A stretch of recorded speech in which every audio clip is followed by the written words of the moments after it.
estamos ahora con la presidenta de la Comisión Lavajato, la congresista Rosa Bartra, para conversar, en fin, sobre el caso Odebrecht, que como naturalmente sigue siendo primera plana y es objeto de investigaciones y de planteamientos y temperamentos. En general, todo parece indicar que las cosas se complican en extremo, e interesadamente en muchos casos. En realidad aquí hay corrientes encontradas que lucha cada una por prevalecer sobre la otra. Bienvenida, presidenta de la Comisión Lavajato, congresista. Muchas gracias, don Raúl. Gracias, ¿Cómo está, congresista? Carlos. Buenos Buenos días a todo el Perú. Bueno, yo soy expresidenta de la Comisión Investigadora. Esta terminó en sus funciones ya en agosto del año que pasó. Sin embargo, el producto de la investigación está vigente. Sigue siendo en materia de... Tan vigente que ahora espero que la fiscal de la Nación dé cuentas de qué ha hecho con el documento, con el informe que fue aprobado por el Congreso de la República y enviado con recomendaciones de denuncia penal acerca de 150 exfuncionarios, que tiene más de 40 recomendaciones y que determina, si bien es cierto, solamente como un insumo, porque el Ministerio Público como titular único y además que tiene el monopolio de la acción penal, pueda valorar. Nosotros hemos entregado información valiosísima, informes de unidad de inteligencia financiera actualizados, se ha levantado el secreto bancario, tributario, bursátil de más de 500 personas entre naturales y jurídicas, y se ha establecido la relación que tienen estos funcionarios con los hechos de corrupción en 11 megaproyectos. ¿Cuán difícil ha sido ese trabajo? ¿Cuán seguro? ¿Cuán certero? Usted va a decir no hemos emitido ninguna conclusión ni ninguna recomendación que no haya tenido un sustento absolutamente comprobado en información cierta y entregada por entidad oficial. Ninguna. Todas las recomendaciones y las conclusiones tienen un correlato de hechos comprobados. Pero era perfectamente previsible que las reacciones fueran precisamente tratar de evitar las consecuencias de la aplicación de normas y de prevenciones y de normas de castigo como resultado de esta investigación. Estaban preparadas psicológicamente y desde el punto de vista sobre todo argumental. Es decir, ¿cuán sólido es el aparato? Eso no va a decir usted que no lo es. El de la investigación. Digo, así es. Pero da la impresión de que en realidad no solamente no es tan sólido, por lo menos para un sector de la opinión, y en segundo lugar, que hay muchísimos intereses en que efectivamente permanezca en ese limbo de verosimilitud o no veracidad. A ver, es que yo no sé exactamente de qué estamos hablando. Si vamos a hablar de la investigación que impulsó el Congreso de la República, yo le puedo decir que le agradezco, en primer lugar, porque esta es la primera ocasión, a pesar que ha pasado tiempo suficiente, que yo tengo para poder explicar a qué finalmente conclusiones arribó la Comisión Investigadora.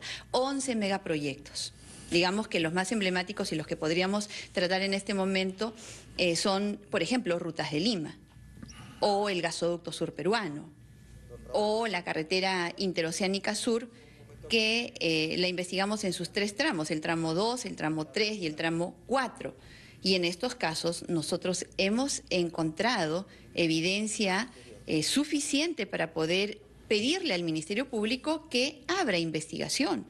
Así que yo no comprendo muy bien qué más necesitaría el Ministerio Público para poder acoger las recomendaciones que finalmente lo que le piden es, señores, investiguen. Nosotros hemos encontrado que acá se hicieron modificaciones a todo el marco legal, que existieron relaciones entre altos funcionarios que tomaban decisiones previas a estas modificaciones de orden legal que hacían que, como el terno, a la medida fuesen para adjudicar proyectos, grandes proyectos, a Odebrecht, que es la empresa que, digamos, está en este momento en la opinión pública. Bien, gracias. Continuamos.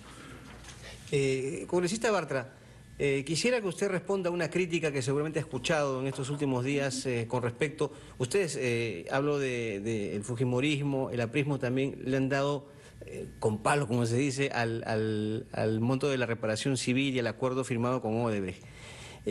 pero se señala, ¿cómo pueden criticar algo si aprobaron en su momento este proyecto de ley 737 que reemplazó al decreto 003 y en base al cual se ha calculado o se ha establecido el monto de la reparación civil? Aquí, ¿por qué, según las críticas que han efectuado, esta contradicción? ¿Por qué si aprueban algo y después critican el monto de la reparación civil? ¿Cuál es su respuesta a ello? La crítica que particularmente yo vengo expresando desde el pasado mes de diciembre, en el que IDL publica todos los términos del acuerdo, y yo tengo una entrevista con usted precisamente en el cual expreso mi sorpresa por los términos del acuerdo. Más allá de la reparación civil, que se lo voy a comentar de inmediato, está la preocupación de por qué solamente se ha reconocido Odebrecht culpable en 4 proyectos. Y eso es lo que yo estaba explicando. Si la comisión investigadora ha encontrado evidencia suficiente de la posible comisión de delitos en 11 megaproyectos, en 11 de los más de 40 que ha ejecutado Odebrecht en el Perú, ¿cómo es que de pronto solamente es culpable en 4?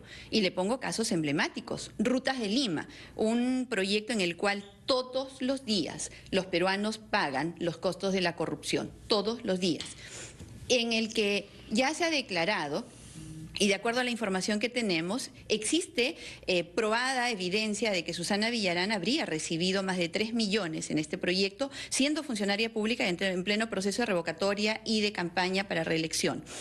Entonces, ¿por qué no está este proyecto incluido? ¿Por qué Odebrecht dice que es inocente de todo tipo de culpa en este proyecto? O en el del gasoducto surperuano, en el cual ya hay hay acusación fiscal contra funcionarios que se habrían coludido para poder beneficiar a Odebrecht con esta licitación. Perdón, Cristina, ojo que el ministro de Justicia ha dicho acá en RPP que la investigación no está cerrada en ese nivel, que puede haber más indicios y además ni siquiera el monto de la reparación civil es definitivo, o sea, puede aumentar. Lo ha dicho el propio ministro de Justicia. Es que esas son precisamente las circunstancias que nos llaman la atención.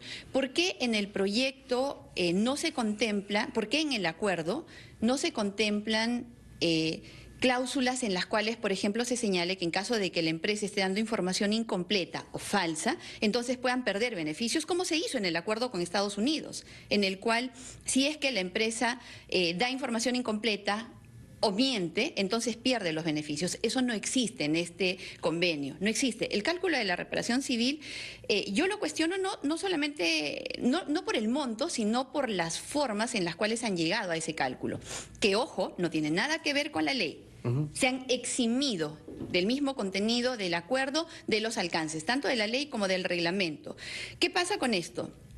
Dicen, para calcular, que Odebrecht tiene activos por 900 millones de dólares. O sea, Odebrecht en el Perú solo tiene 900 millones de dólares. Y solo en un proyecto, que es la central hidroeléctrica de Chaglia, de acuerdo a la información oficial, tanto de Odebrecht como del Ministerio de Justicia, tienen activos por 1.400 millones. Entonces, si solamente con un activo están evidentemente dando información falsa en este acuerdo, yo me pregunto si el procurador Ramírez no ve la televisión, no escucha la mínima información, no tiene a la mano la información que le permite ver que Odebrecht o está mintiendo o ellos están mintiendo con respecto a estas cifras.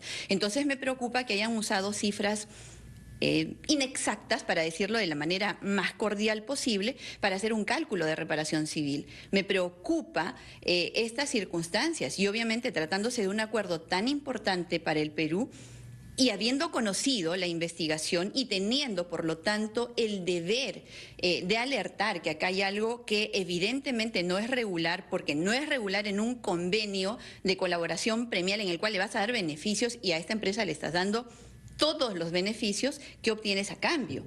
Dicen la verdad, pero la verdad es solo sobre 4 proyectos. Fíjese usted, don Raúl, Carlos, ¿qué pasa, por ejemplo, en el caso del gasoducto? Tomemos gasoducto, que es el proyecto más caro de la historia del Perú. Ninguno ha sido tan caro como este, más de 20.000 millones de soles.